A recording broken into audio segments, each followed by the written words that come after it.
redesigned this injection molded assembly to be mass produced with 3D printing and to make it faster, cheaper, and arguably more reliable and better quality. So let's go ahead and look at the injection molded design. This is made for Tmat, and Tmat is a modular system for truck beds that you can just put all kinds of accessories into in order to keep stuff from sliding around inside of the print bed. It's a really cool gadget, but they have this one accessory that's really quite interesting. This is an adjustable blocker. What you're able to do is you put it down on the Tmat and then you press it in and it will slide to readjust to whatever box you're trying to keep from sliding around or whatever cargo you're carrying. But this is a really interesting sort of a product because it actually is sort of limited by injection molding in a number of different ways. First of all, since you have molding, you have all of these hollow spaces throughout, which make it kind of complex to make and also ends up with this kind of hollow sound. That sort of plasticky feel, which isn't really a very premium feel. But even worse than that, since it's molding, you can't create very complex mechanisms, so it has to be made up of 1, 2, 3, 4, 5 pieces. This top plate that is screwed down with 2 screws, which just creates a lot of parts because now you have 2 molds for each one of these, each one of those costing somewhere between $10,000 and $20,000. But then every time you get those molded parts, you have to have the assembly. These parts have to be cleaned up and then put together, which adds a bunch of human labor to this in order to get it produced. That in itself is kind of unideal because in a manufacturing environment, you don't want to have more steps than you need. And going back to the hollow features for a moment, the hollow features are unideal because if you're using this in a truck bed, you don't want these to catch dirt and bugs and nests and rats and all kinds of other things that like to just collect inside of these places, which over time will make this less reliable. Also, there's a side effect where since this is hollow on the inside, you have to squeeze it up here in order to retract it, but when you squeeze it, these things kind of twist as you're squeezing them, which means that it's always kind of difficult to get it fully retracted all the way because you have to go even further than what is necessary to overcome that twist. So those are kind of the primary problems with this. So how do we do it with ours? Well, first of all, when we started with the design of ours, we wanted to really reduce the number of parts. This is a superpower of 3D printing, eliminating downstream assembly and all the downstream cost by just not having a lot of different parts. You can do it print in place, or you can just accumulate some of these parts. The first thing we did was redesign the housing. Right now, the original injection molded housing has this top cover plate to hold it down. What we wanted to do was eliminate that, so what we did was we designed it with these overhangs right here so that they are actually able to retain the plunger, and that way you don't have to have that additional downstream step of screwing in a top plate. This type of overhang is almost impossible to make with injection molding because the mold can't reach down in there, and because of these teeth over here, a mold also can't reach this direction. So 3D printing is able to create this really complex geometry that can't really be manufactured very reliably. Also, with creating this design, you want it to be strong because you do want the plunger to not knock out or break any of this, which means you need to create kind of thick features that don't flex or move. If you were creating these types of thick walls and molding, you actually can't. Molding, you generally don't want to go over a 1/4 inch in thickness, otherwise you end up with shrinkage, which changes the geometry of the whole part and makes your parts unusable. But with printing, we're able to create these really thick features, but the interior is effectively hollow so that you can still get that structure, but you don't have to have a bunch of material and deal with the shrinkage problems. Now, a lot of people would say, yeah, but it could split off right there,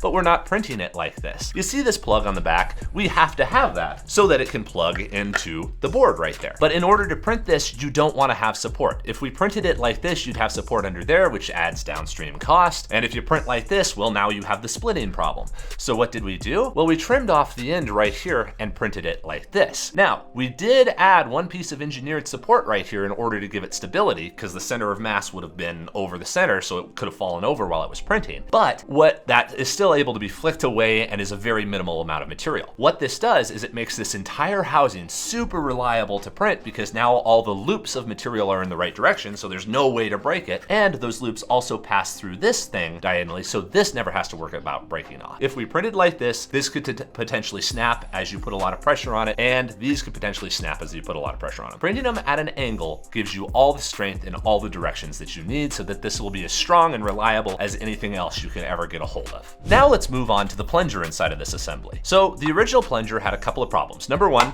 it sounds bad because it's hollow and has these cavities down under the bottom, because again, you can't make a molded part with thick walls. And additionally, when you're trying to retract it, squeezing these causes some twisting of these because the upper part is solid, but the bottom part is hollow. So you have this weird imbalance to where they can kind of be tough to pull back. Not to mention, as you get dirt and stuff inside of this, it's gonna fill in the rails here, so it's gonna get stiffer and stiffer over time, just ruining this part over time. So the first thing we wanted to do is make sure that we could actually make it solid so it was reliable. So we did design it as a solid body. But then we took it a step further. When you're designing this as a solid body, this is great because now you get this really reliable enclosed part that's not gonna collect dust and dirt, and it's strong and reliable. But what we were actually able to do is continue to simplify it down and create, again, these thick geometries that don't need hollowing so that it can slide right in to this original design, just like this. What we did is we ended up with a problem because the plunger is going to print horizontally like this. You want those arms to be in the plane of the layer lines. But now we have these handles up here. Since we're not limited by molding again and can make thick solid areas, we're able to bring the handles up here to where they're really easy to pinch to slide forward and slide back, just like that. Whereas on the original ones, you had this kind of wide grabber and kind of limited fingertip action to it. This one, you can actually get a hold of and really squeeze if you need to. And what we did in order to reinforce those is we actually made them thicker right here, giving them this hemispherical sort of a handle so that as you're squeezing them, you don't have to worry about breaking the layer lines in order to break this loose. This makes it really strong and reliable also. We also choose good materials for these types of things. So we would print it in like a PETG or an ASA, and now you can make sure that these will last forever outdoors and just have really good interlayer adhesion. But on top of all of that, you remember how this one sounded like this? Kind of hollow and rattly and that kind of stuff. This one now sounds like this.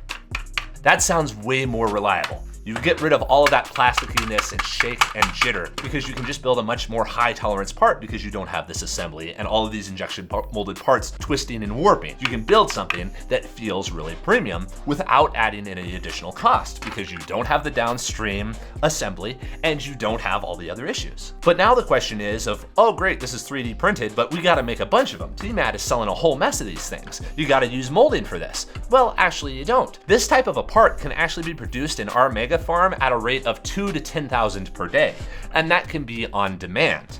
With molding, you have to produce 10 or 20,000 of these things, and then you have to store them, which means you have warehousing cost and shipping cost of all those bulk parts in between stuff. With this one, since you don't have assembly and you do not have to have any warehousing, you can just plug in a file to your website, and then whenever Tmat gets an order for this, it can be printed and shipped directly to the customer for them because there's no assembly, there's no screws to put in. You don't need an assembly line. It can come straight off the printer, done. And since you have a 1,000 to 3,000 machines inside of our mega farm to get it produced, you know that if you get 1,000 orders in a day, they will still be fulfilled reliably. And you never had warehousing cost or shipping cost for it. It just went straight to the customer. And again, to emphasize, at the very start of this, there is no mold. In order to get the first version of this off, you have to spend $20,000, $30,000, $40,000 for the mold of each one of these pieces.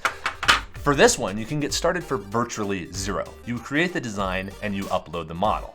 And this not only saves you the cost of molds, but allows you to iterate on the product over time and create way more products, because this probably isn't the only size that you want. So go ahead and subscribe, and we'll show you in the next video all the other accessories that you can make and have mass produced with printing. Ultimately, Tmat is a really cool product that is great for organizing truck beds and that kind of stuff, but some of the parts are really limited by the way they have to be manufactured. But there's so many new and improved ways of manufacturing and of distribution that give you a better quality product without the costs of getting started up or the long-term cost of warehousing and assembly and everything else. And ultimately, it just feels a whole lot better and looks a whole lot better. So now you can create a really premium product that you don't have to store forever, but can still be produced at scale all over the place.